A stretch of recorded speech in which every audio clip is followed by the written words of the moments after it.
جگہاری از Nimra star episode 4 ملاقات۔ حیدر عباس پاکستان کے سب سے بڑے بزنس مین عباس عالم کا بیٹا تھا۔ حیدر عباس کی والدہ سوشل ورکر تھیں۔ عباس عالم کے 2 بیٹے تھے، سید عباس اور حیدر عباس، اور ایک بیٹی تھی، صفا عباس، جو کہ ان کے گھر کی رونق تھی۔ عباس عالم کا بڑا بیٹا سید عباس تھا، اس کے بعد صفا عباس تھی، اور حیدر عباس ان سب سے چھوٹا تھا۔ سید عباس کی شادی ان کی پھپھو زہرا وقار کی بیٹی ثانیہ وقار سے ہوئی تھی، جو کہ احمر وقار، جو حیدر عباس کا بہترین دوست بھی تھا، اس کی بہن تھی، اور سید عباس عباس عالم کا بزنس بھی سنبھالتے تھے۔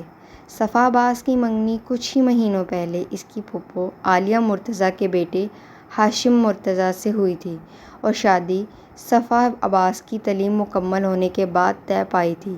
وقت گزرتا جا رہا تھا۔ اب زینب اور رانیہ کو یونیورسٹی میں 2 سیمسٹر ہو گئے تھے، اور ان دونوں ہی سیمسٹر میں ان دونوں کے بہترین نتائج حاصل کیے گئے تھے، اور زینب کی ذہانت کی خبر جنگل میں آگ لگنے کی مانند پوری یونیورسٹی میں پھیل گئی۔ اس یونیورسٹی میں ہر سیمسٹر میں ایک کمپنی کے محمد ممبر وزٹ کرنے آتے تھے۔ یونیورسٹی کے بیسٹ اسٹوڈنٹس ان کے ساتھ اپنے مختلف آئیڈیاز شیئر کرتے تھے، اور جو آئیڈیاز انہیں پسند آتے تھے وہ ان طالب علموں کو معاوضہ بھی دیتے تھے اور انہیں اپنی کمپنی کے لیے استعمال کرتے تھے، اور بعض دفعہ وہ کمپنیز ان طالب علموں کو جاب کی آفر بھی کرتے تھے۔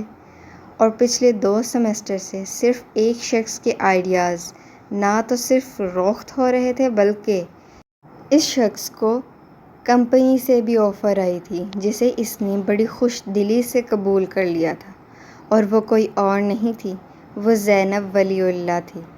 وہ اپنا آپ بنانا جانتی تھی۔ اس سب کے دوران اگر کسی شخص کو فرق پڑ رہا تھا تو وہ تھا حیدر عباس۔ ایسا نہیں تھا کہ وہ اب یونیورسٹی کا برائٹ اسٹوڈنٹ نہیں تھا، لیکن یونیورسٹی میں اب برائٹسٹ اسٹوڈنٹ کا اضافہ ہو گیا تھا، اور یہ اضافہ حیدر عباس کو بےحد کھل رہا تھا۔ وہ تمام اساتذہ جن کی زبان پر ہر وقت صرف حیدر عباس کا نام ہوتا تھا، اب کسی اور کا نام بھی رہنے لگا تھا۔ وہ جب سے آئی تھی، اس کا کوئی بھی آئیڈیا کسی بھی کمپنی کو متاثر نہ کر سکا۔ حیدر عباس کی حالت اس وقت اس بادشاہ کی طرح تھی جس نے سالوں راج کیا اور ایک ہی پل میں اس کا تخت پلٹ دیا گیا۔ وہ اس وقت حسد، جلن اور غصے کے ملے جلے تاثرات میں تھا۔ اس نے کبھی نہیں سوچا تھا اسے اس کی ذہانت میں کوئی مات دے سکتا ہے، اور اسے مات ہوئی بھی تو ایک لڑکی سے۔ اس نے کبھی کسی لڑکی کی طرف دیکھنا تک گوارا نہیں کیا تھا، لیکن یہ لڑکی اس کے حواسوں پر سوار ہو رہی تھی، اور اس کی وجہ محبت ہرگز نہیں تھی۔ وہ اس سے بےحد نفرت کرتا تھا۔ کل سر نے سب اسٹوڈنٹس کو کارپوریٹ سوشل رسپانسبلٹی کی ایکٹیویٹی کرنے کا ٹاسک دیا، اور سب اب یہاں بیٹھے اس مرحلے کو حل کرنے کے لیے جگہ منتخب کر رہے تھے۔ یار، ہم لوگ جائیں گے کہاں؟ حاشر نے پوچھا۔ کسی بھی ادارے میں چلے جائیں گے، علی نے کہا۔ مثلاً آپ بتانا پسند کریں گے؟ حاشر نے علی سے طنز کر کے پوچھا۔ حیدر، ہمیں کسی یتیم خانے جانا چاہیے، کیونکہ ابھی تک کسی بھی گروپ نے وہاں کا رخ نہیں کیا، احمر نے حیدر سے کہا، جو بے دھیانی سے علی اور حاشر کی باتیں سن رہا تھا۔ یتیم خانے؟ حیدر نے عجیب سے تاثرات کے ساتھ کہا۔ کیوں، تمہیں کوئی مسئلہ ہے؟ احمر نے پوچھا۔ نہیں، میں سوچ رہا تھا ہمیں کسی NGO جانا چاہیے۔ حیدر نے اپنا انتخاب ان کے سامنے رکھا۔ میں نے یہ جگہ اس لیے تجویز کی کیونکہ یہ مختلف آئیڈیا ہے، اور بہت سے گروپس پہلے ہی NGOs کا انتخاب کر چکے ہیں، احمر نے وجہ بیان کی۔ احمر ٹھیک کہہ رہا ہے حیدر، ہمیں کچھ نیا کرنا چاہیے، علی نے احمر کی بات سے متفق ہوتے ہوئے کہا۔ وہاں بہت سے ضرورت مند بچے ہوں گے جن کی حقیقت مدد ہو جائے گی، حاشر نے کہا۔ ویسے بھی حیدر، وہ سب ہماری مدد کے سب سے زیادہ مستحق ہیں، احمر نے ایک بار پھر کہا۔ ٹھیک ہے، ہم چلیں گے، حیدر نے بھی حامی بھر لی۔ اب وہ چاروں اس وقت اینجل آرفنیج کے اندر موجود تھے اور بھرپور جائزہ لے رہے تھے۔ اس یتیم خانے میں بچوں کو صرف تعلیم اور کھانا پینا ہی میسر نہیں تھا، یہاں ان کو سلائی کڑھائی، پینٹنگ، کمپیوٹر کلاسز اور بہت سی سہولیات بھی فراہم کی جا رہی تھیں۔ وہ چاروں اس وقت یتیم خانے کے نظام سے کافی متاثر ہوئے تھے۔ حیدر عباس ایک لمبی سی راہداری سے گزر رہا تھا جب اس کی نظر ایک کمرے میں پڑی۔ وہاں ایک 5 سالہ بچی بڑی مہارت سے کینوس پر رنگ بکھیر رہی تھی۔ اگر حیدر عباس خود اس بچی کو پینٹ کرتے نہ دیکھتا تو وہ کبھی یقین نہ کر پاتا کہ یہ پینٹنگ ایک چھوٹی سی بچی کے ہاتھ سے بنی ہے۔ اس پینٹنگ میں سورج کی کرنیں چاروں اور پھیلی ہوئی تھی اور ایک لڑکی گھٹنوں کے بل سورج کو بغور دیکھ رہی تھی۔ حیدر عباس کے لیے یہ جاننا مشکل نہیں تھا کہ وہ اس لڑکی کو یہ پیغام دینا چاہتی ہے کہ طلوع آفتاب کی ہر کرن اپنے ساتھ امید کی ایک نئی کرن لے کر آتی ہے۔ السلام علیکم، حیدر نے دعا کو مخاطب کیا۔ وعلیکم السلام، دعا نے پیچھے مڑ کر دیکھا اور شائستگی سے جواب دیا۔ دعا کو اپنی والدہ سے معلوم ہوا تھا کہ آج کچھ لوگ یتیم خانے میں بچوں کی مدد کرنے آنے والے تھے۔ "It's beautiful. This painting is priceless." Haider نے کھلے دل سے تعریف کی۔ "Thank you so much." دعا نے حیدر کی تعریف پر خوش ہو کر کہا۔ "کیا یہ پینٹنگ میں لے سکتا ہوں؟" حیدر نے پینٹنگ کی طرف اشارہ کر کے پوچھا۔ "نہیں." دعا نے معصومیت سے کہا۔ "کیوں؟" حیدر نے ایک بار پھر پوچھا۔ "یہ میں نے زینی آپی کے لیے بنائی ہے اور میں آپ کو اور بنا دوں گی." دعا نے بتایا اور ساتھ میں اپنی خدمات بھی فراہم کی۔ "ٹھیک ہے." حیدر نے جواب دیا اور پھر اچانک اس کی نظر کمرے کی دیوار پر بنے ایک شیلف پر پڑی جہاں مختلف میڈلز، سرٹیفکیٹس، ٹرافیز رکھی تھی جو حاصل کرنے والے کی قابلیت بتا رہی تھی، اور ایک فریم میں ایک حجابی لڑکی ایک بزرگ شخص کے ساتھ بیٹھی مسکرا رہی تھی۔ "یہ کون ہے؟" حیدر نے دعا سے پوچھا۔ "یہی تو میری زینی آپی ہیں." دعا نے خوش دلی سے مسکرا کے بتایا۔ "کتنی بار تمہیں کہا ہے یہ تمہاری زینی آپی نہیں ہے؟ سمجھ نہیں آتی تمہیں؟ اب جاؤ یہاں سے." آسیہ بیگم قدرے غصے سے کہا، اور وہ دعا کی تمام گفتگو سن چکی تھی۔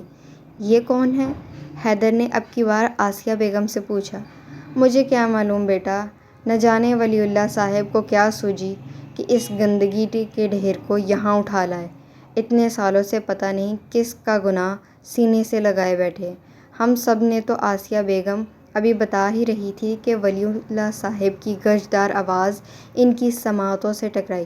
"آسیہ بیگم، میں آپ کو ہرگز اجازت نہیں دوں گا کہ آپ میری بیٹی کے متعلق اس طرح کے الفاظ استعمال کریں۔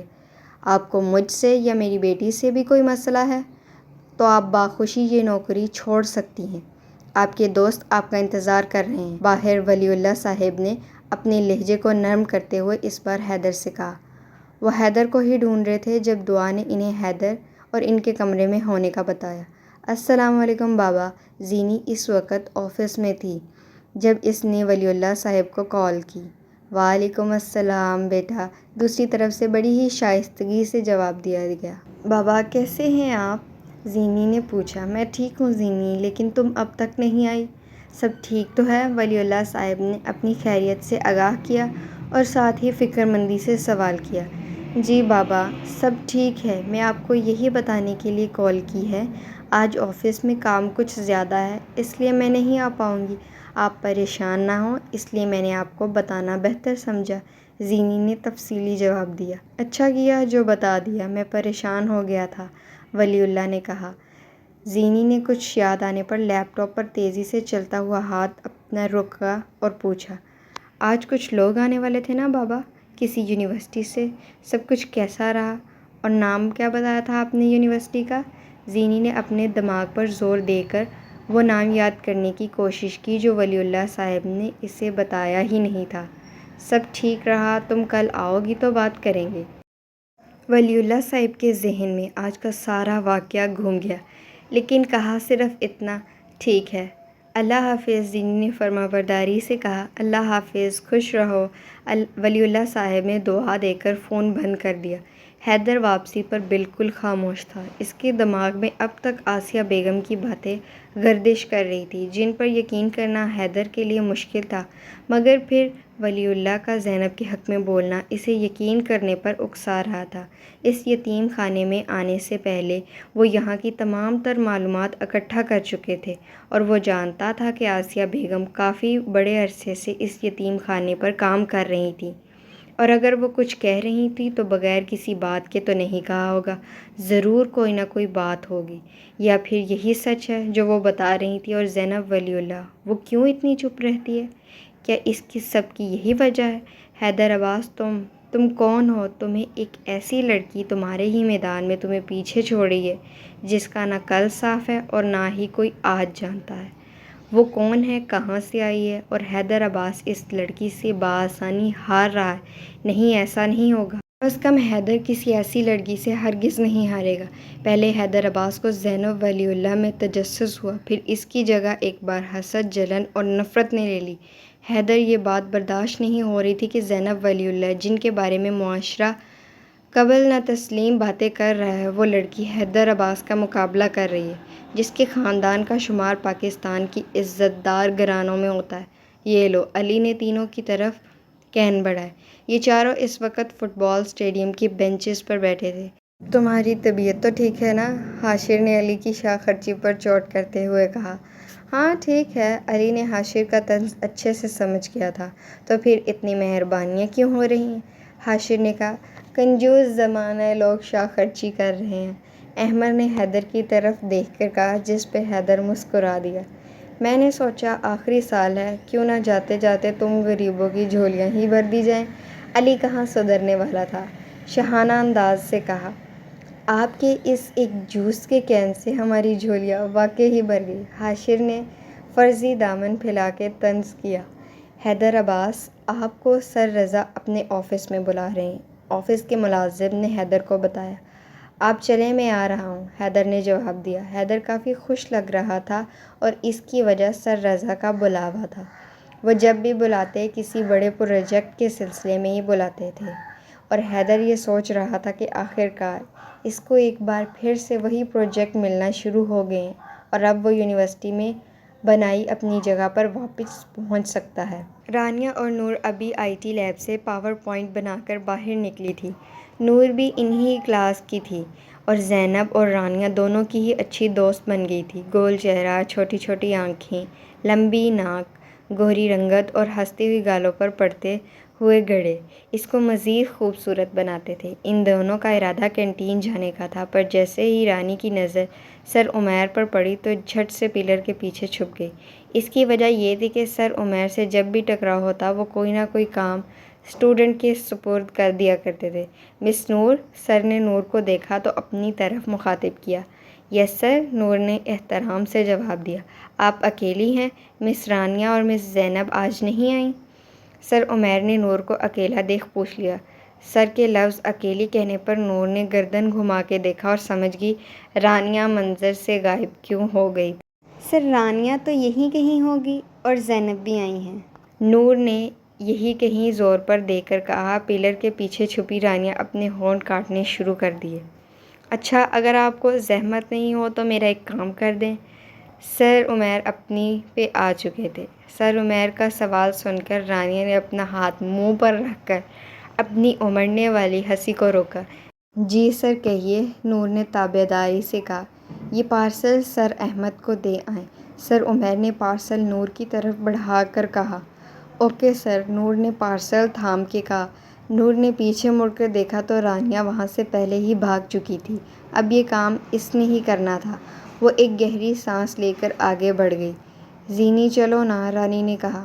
رانی پچھلے آدھے گھنٹے سے زینی کے سر پر سوار تھی اور کینٹین چلنے کے لیے منتیں کر رہی تھی، اور زینی بھی ٹس سے مس نہیں ہوئی تھی اور سر جھکائے اپنی کتاب کا مطالعہ کر رہی تھی۔ نور کہاں ہے؟ زینی نے موضوع بدلنے کے لیے نور کا ذکر کیا۔ وہ سر عمیر کے کام سے گئی ہے۔ چلو نا زینی پلیز، مجھے بھوک لگ رہی ہے۔ رانی کہاں موضوع بدلنے والی تھی۔ رانی تمہیں بھوک کب نہیں لگتی؟ زینی نے طنز کیا۔ زینی میں اتنی ہی بھوکی ہوں، اب تم میرے ساتھ چلو ورنہ میں نے اب نہ تمہیں کھا جانا ہے، رانی نے غصے سے کہا۔ اس میں کوئی شک بھی نہیں، یقیناً تم مجھے کھا جاؤ گی، اتنی دیر سے میرا دماغ تو کھا ہی رہی ہو، زینی نے اپنی کتاب بند کر کر بڑے تحمل سے کہا۔ زینی کی بات پر رانی کا منہ تو کھلا ہی رہ گیا۔ مس زینب ولی اللہ، آپ کو سر رضا اپنے آفس میں بلا رہے ہیں۔ ایک لڑکا اپنے مخصوص یونیفارم میں موجود زینب سے مخاطب ہوا اور سر رضا کا پیغام دے رہا تھا۔ ٹھیک ہے، آپ جائیں، میں آ رہی ہوں، زینی نے جواب دیا۔ رانی جو یہ سب دیکھ رہی تھی زینی سے پوچھ بیٹھی، سر رضا تمہیں کیوں بلا رہے ہیں؟ اب یہ تو جا کے ہی پتہ چلے گا، زینی نے اطمینان سے کہا۔ اور میری بھوک، رانی نے رونی صورت بنا کر کہا۔ جہاں اتنی دیر ماری ہے تھوڑی دیر اور مار لو، زینی نے مسکرا کر کہا۔ کتنا ٹائم لگ جائے گا؟ رانی نے زینی کی مسکراہٹ پر گھورا اور پھر پوچھا۔ پتہ نہیں، زینی نے کندھے اچکا دیے۔ پھر میں لائبریری جا رہی ہوں، تم وہیں آ جانا، رانی نے بیگ کندھے پہ ڈالتے ہوئے کہا۔ ٹھیک ہے، زینی نے سر اثبات میں ہلا دیا۔ لائبریری کا یہ کونا کافی سنسان تھا۔ لائبریری کے کونے میں وہ بیٹھی تھی، میز پہ چند کتابیں موجود تھیں اور وہ ان میں نہ جانے کیا ڈھونڈ رہی تھی۔ یکدم اس نے کتابیں بند کی اور کرسی سے ٹیک لگا کر بیٹھ گئی اور اپنی عادت کے مطابق خود کلامی شروع کر دی۔ یہ کتابیں کس نے بنائی ہیں؟ اور چلو بنانے والے نے تو بنائی ہے، یہ مس ثنا نے ہمیں کیوں اسائنمنٹ بنانے کے لیے دے دیا؟ اور یہ اسٹوڈنٹ سے اسائنمنٹ بنانے کی خرافات کس کے دماغ کی ایجاد ہے؟ اللہ پوچھے گا ان سب کو، معصوم بچوں پر ظلم کر رہے ہیں۔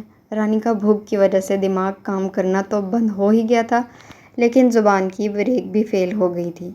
تبھی ایک آواز اس کی سماعتوں سے ٹکرائی۔ میں نے تو سنا تھا آپ پڑھائی میں بہت اچھی ہیں، لیکن اب لگتا ہے غلط سنا تھا، آپ تو کافی بیزار لگتی ہیں پڑھائی سے، احمر نے مسکراتے ہوئے کہا۔ وہ لائبریری میں اپنی مطلوبہ کتاب کی تلاش میں تھا۔